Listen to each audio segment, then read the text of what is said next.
Hey there, it's another beautiful day. Let's watch some stuff. Bill Gates wants to do what to the sun? Bill Gates wants to spray millions of tons of chalk into the stratosphere in an attempt to dim the sun and cool the earth to prevent global warming. Well, to block global warming. I'm sorry, I'm not a scientist or anything, but this sounds like a really, really bad idea. What if it went wrong? We would cease to exist. It takes 8 minutes, if the sun blew up hypothetically, for anyone on Earth to realise. It would take 8 minutes for the effect to reach us on planet Earth. So if he done this and the sun blew up, what? It would still take 8 minutes to reach us. Don't worry. Putting stuff in the atmosphere isn't going to make the sun's explosion take longer to get to us. We wouldn't even know anyway. What are we going to do about it? If it blows up, then we cease to be. End of story. Don't even realize it happened. So those two don't coincide. They don't affect the other. One doesn't affect the other. But still, not a great idea. I mean, I'm not a scientist either, and I don't think that sounds like a great idea.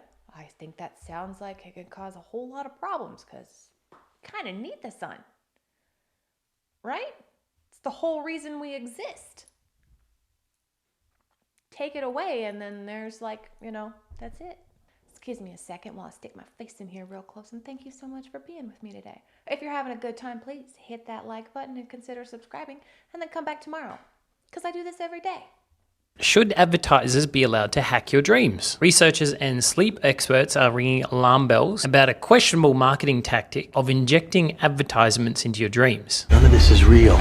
You're in a dream. A trio of researchers at Harvard, MIT, and the University of Montreal published an essay on dream hacking, warning that according to a recent survey, 77% of marketers plan to use dream tech advertising within the next 3 years. Two of the essay's authors previously worked on an MIT device designed to communicate with sleeping subjects and even hack their dreams. Now, all of us have a phone, some of us have smart devices on our wrists, and some of us have whole home setups with listening capabilities like Google Nest. Now, there have been talks that McDonald's is looking into this form of dream hacking or advertising. They say the burgers are better at hungry. Come on!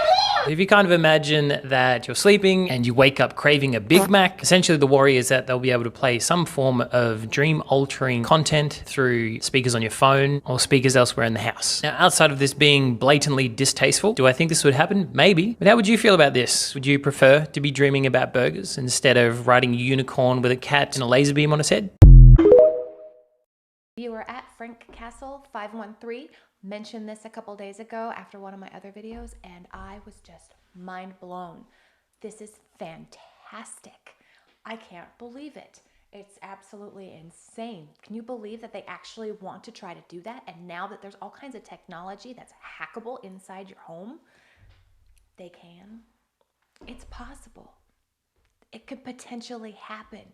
I mean, I would never personally want a Big Mac. I think the last time I ate at McDonald's was like 15 years ago, maybe even more. I'm one of those that just says no thank you to McDonald's. But all kinds of other things. Who knows what else they're going to decide to advertise to you while you're sleeping. Like he said, I'd much rather be at a pool party where the pool is filled with Jell-O and I'm hanging out with all of the presidents wearing hula skirts. That sounds much more exciting than wanting Big Mac. Part of the military you don't know about is using psychic agents to gather information for evil purposes. Now, Project Looking Glass, that was about seeing into the future and changing timelines, that whole government project. And they use psychics and many psychedelics like ayahuasca to look into these timelines with big glass spheres and try to manipulate the outcome based on what that timeline was. Project Looking Glass did also use psychics, and if you've seen that movie that they call Men Who Stare at Goats, that movie is basically about a group of people in the military using psychic ability to carry out military operations. If you watch that movie, that's basically telling you in plain sight some of the things that happened in these operations. People that could go through walls, people who can kill goats just with their mind by stopping their heart. People who can manipulate clouds, astral projection, and being able to take information. So yeah, the government really did use psychic people and people who were talented psychically to gather information and carry out different military operations.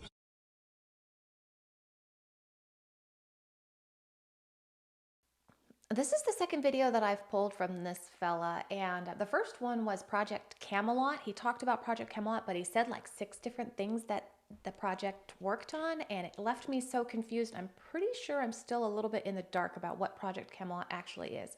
This one in particular, I think he's got a couple of facts switched. Correct me if I'm wrong, please.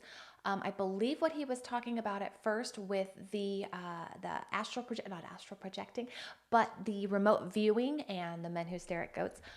But the remote viewing, I believe that the remote viewing was Project Stargate.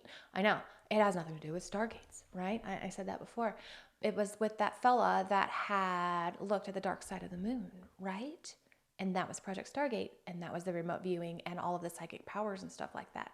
I think that Project Looking Glass has something to do more with looking into like past or the future, right? I'm pretty sure. But yeah, I think he may have a couple of lines crossed, unless of course it's me, which is entirely possible. I probably have some things crossed. At this point we begin our second part, which is the section that contains what I call excerpts from the government Bible. I call it that because, as you can tell from part 1, there's a small segment of the United States government that makes scientific and technological judgments from a knowledge base that is not available to the general public. The program out at Area S4 consisted of 3 projects: Project Galileo, Project Sidekick, and Project Looking Glass. Project Galileo dealt with gravity propulsion and was the source of all the information you've learned in this first section. Project Sidekick dealt with a beam weapon that had a neutron source and was focused by a gravity lens. Project Looking Glass dealt with the physics of seeing back in time.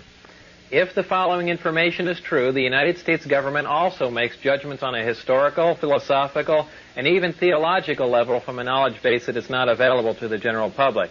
These are excerpts from some of that information. So there you have it, from the man himself. Project Looking Glass was about looking into the past. I was partially right. I know I said past and the future, but I do remember that now because I've done a couple of little videos about it, and yeah, it kind of went into my memory right as soon as he said it. As far as I've heard so far, the Project Looking Glass came from those Sumerian seals, right? And they were like rolled out in clay, and it had the instructions on how to build this Project Looking Glass. And that's why America went to war with Iraq, was to go get more of those Sumerian seals to find more technology. Yeah, that's the story. According to the alleged insiders, the looking glass technology was apparently used to look backward and forward in time, using the consciousness of an operator as a type of steering mechanism. The operator would sit in a chair that was apparently recovered from a downed extraterrestrial craft capable of interfacing with consciousness directly. When the device was turned on, strong toroidal fields of energy cycled about a pouch of water at the center, which acted as a sort of resonator for in-streaming energies from the point of focus maintained by the operator. The data was collected and projected onto video monitors at incredible speeds, which later needed to be de-interlaced to reveal discernible images. What's interesting is that the biases of the operator would have a direct effect on the images collected. Sorry, it was sideways, but that's a little bit more on Project Looking Glass. It was built from alien technology, and it was what we got from the Sumerian seals. And I keep going like this. I know they're not all that big. There was some that were kind of way big, right? So, but I go like this. This is Sumerian seals. This is me speak for Sumerian seals. And it looks kind of like the machine that was on Contact. If you ever seen the movie Contact, it's like that. If you haven't seen the movie Contact, go watch the movie Contact. It's amazing. I love it. It's a little long, but it's great. And it's just smaller. And somebody sits in the middle and all the stuff gyroscopes around it, and then they're able to go back in time.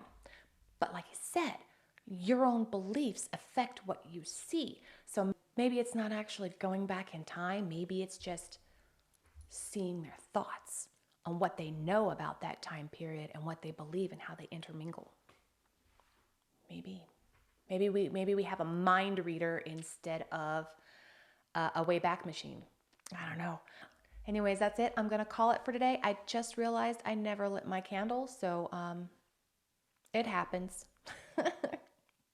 Thank you so much for joining me. I totally appreciate your time. Come back tomorrow. I'm going to have some new stuff. Oh, if you haven't already, please, we're getting closer to my 100th episode. If you have any suggestions, let me know down in the comments section below. I'd love to hear what you'd like me to tell you or to do for you.